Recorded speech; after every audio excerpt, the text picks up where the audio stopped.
This is at least 30-plus new vampires. This was part of what was really appealing about getting involved with these movies, is that each filmmaker has gotten a chance to introduce a whole new group of actors. Catherine had the Cullens and Bella's family and all that, and then Chris Weitz with the second movie introduced all of the Volturi and many of the Quileutes, and then on the third movie there were many more Quileutes, and then obviously those newborns.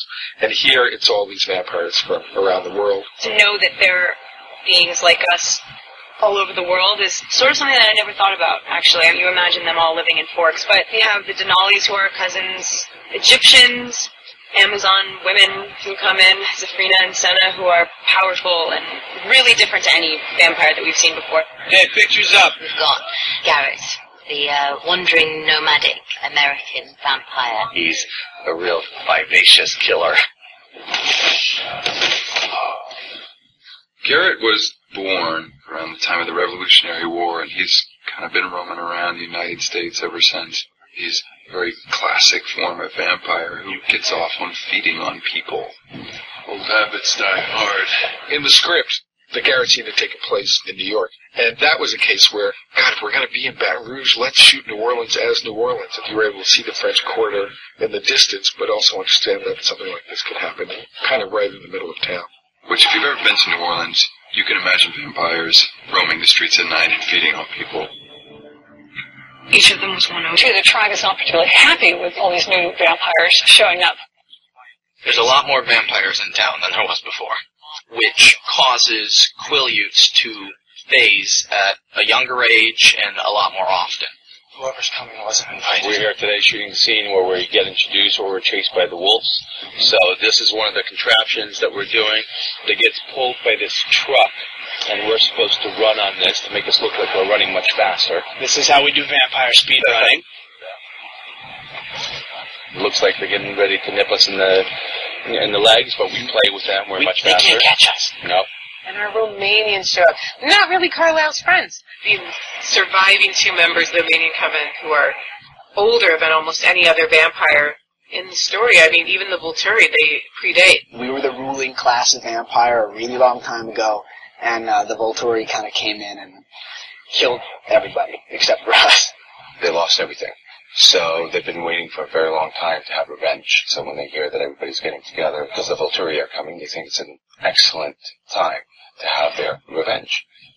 I love the Romanians. Gosh, were they fun to write. You know, just, they're ancient, they're vindictive, they think this whole thing is a joke, and they don't really care if they die as long as they take the Volturi down with them. We heard the Volturi were moving against you. I was really looking forward to Romanians here. There are variations on Dracula, and this is where you get into the tone of the movie. It's walking that incredibly delicate line. It is never, in my mind, making fun of anything, but it's acknowledging the fact that there's something mad about all these characters. Like with Aro, there's a sense of people who've reached a higher level of insanity due to all this power that they've had.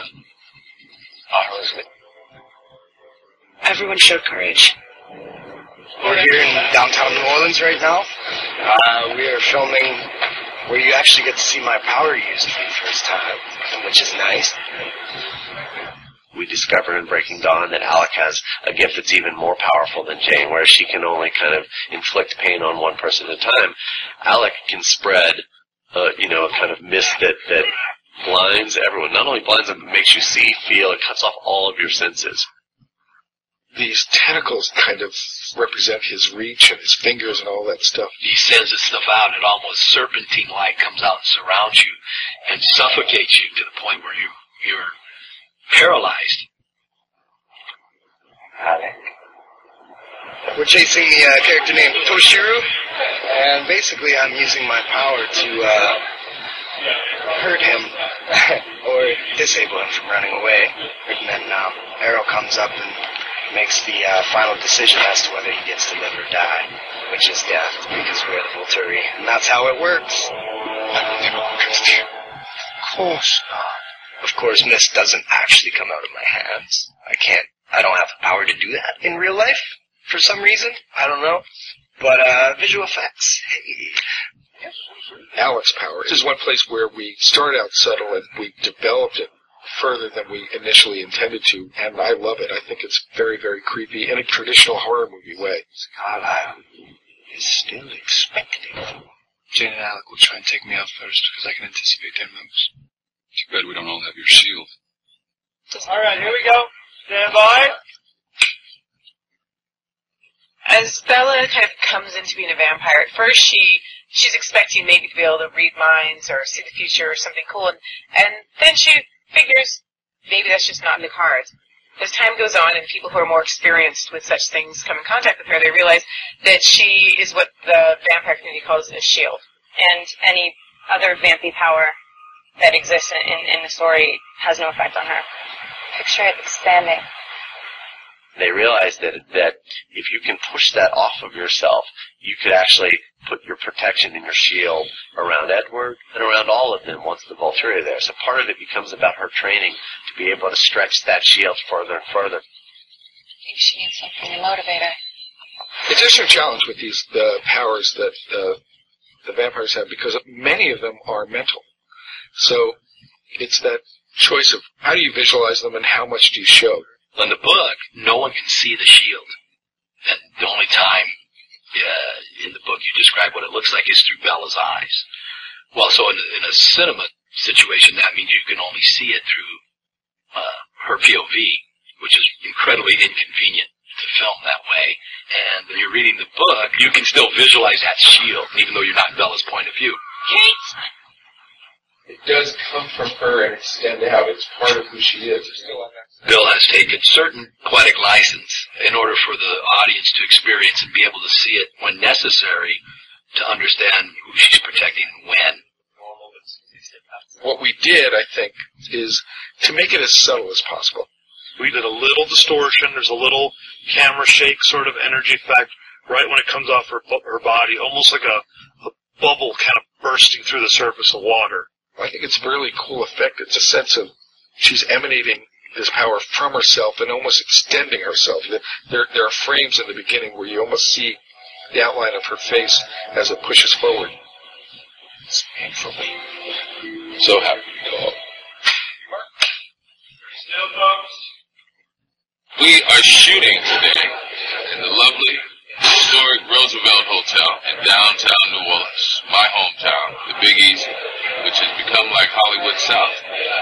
We are shooting the scene where Bella comes to get some documentation to help her on her journey.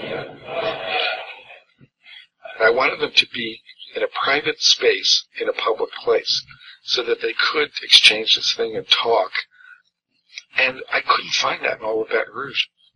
So we went to New Orleans, and that seemed like an extravagance to travel and take the whole crew down just for a scene that was going to be in a restaurant. But it was something we really couldn't find there. Yes, he is. Jasper gets Jenks to come up with the documents for Jacob and for Renesmee to get out of the country just in case everything goes wrong with Volturi. He didn't tell you where he was going, did he? No. He just mentioned that he was leaving. He came by to place his order.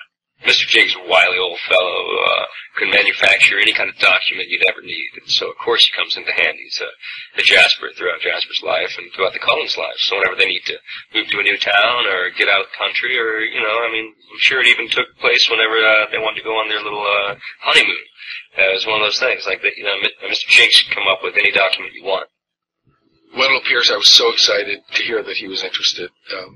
They were shooting Treme down there at the same time, and I was just such a huge fan of his, and it was just such a gift to have a great actor. Jasper said only two would travel. Bella's trying to find out more information. I'm trying to find out information from her, too. There's like so much going on beneath the surface there, while they're each probing the other to know who they are, and there's real mystery there.